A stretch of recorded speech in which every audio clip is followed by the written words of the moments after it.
નમસ્કાર મિત્રો, હું છું વિશાલ પાનસુરિયા. અમારી યુટ્યુબ ચેનલ ગુજરાત હવામાન સમાચારમાં તમારું સ્વાગત છે.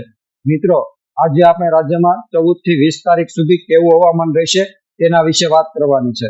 સૌપ્રથમ તાપમાનની વાત કરવામાં આવે તો પાછળના દિવસોમાં રાજ્યમાં અમુક વિસ્તારોમાં તાપમાનનો પારો 44 થી 45 ડિગ્રી સુધી પહોંચી ગયો હતો. ત્યારબાદ 3-4 દિવસથી અલગ અલગ વિસ્તારમાં 2 થી 3 ડિગ્રી જેટલો તાપમાનમાં રાહત જોવા મળી હતી.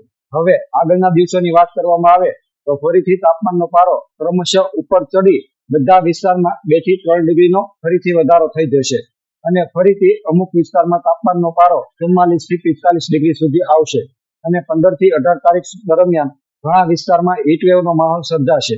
જ્યારે 19-20 તારીખે ફરીથી તાપમાનમાં 2 ડિગ્રી જેટલો ઘટાડો નોંધાશે અને આ દિવસો દરમિયાન 42 થી 45 ડિગ્રી વાળા જિલ્લાઓ મુખ્યત્વે સુરેન્દ્રનગર, મોરબી, રાજકોટ, અમરેલી, બોટાદ તથા મધ્ય ગુજરાત તથા ભુજ સાઈડના આ વિસ્તારોમાં બધા સૌથી વધુ તાપમાન જોવા મળશે. હવે પવનની ગતિની વાત કરવામાં આવે તો મુખ્યત્વે 10 થી 25 કિલોમીટર સુધીના નોર્મલ પવનો ફૂંકાશે. જ્યારે સૌરાષ્ટ્ર કચ્છમાં ઝટકાના પવનની ગતિ 25 થી 50 કિલોમીટર સુધી રહેશે. જ્યારે ઉત્તર ગુજરાત, મધ્ય ગુજરાત અને દક્ષિણ ગુજરાતમાં ઝટકાના પવનોની ગતિ 25 થી 35 કિલોમીટર સુધી રહેશે.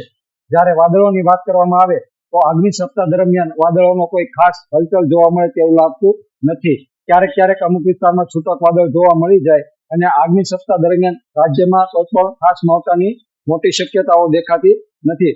તો મિત્રો, આવી જ રીતે હવામાનની અપડેટ જોવા માટે ચેનલમાં જે પણ મિત્રો નવા આવ્યા હોય તે નીચે સબસ્ક્રાઇબના બટન પર ક્લિક કરી ચેનલ સબસ્ક્રાઇબ કરી લેજો, જેથી આવા વિડીયો તમને મળતા રહે. આભાર.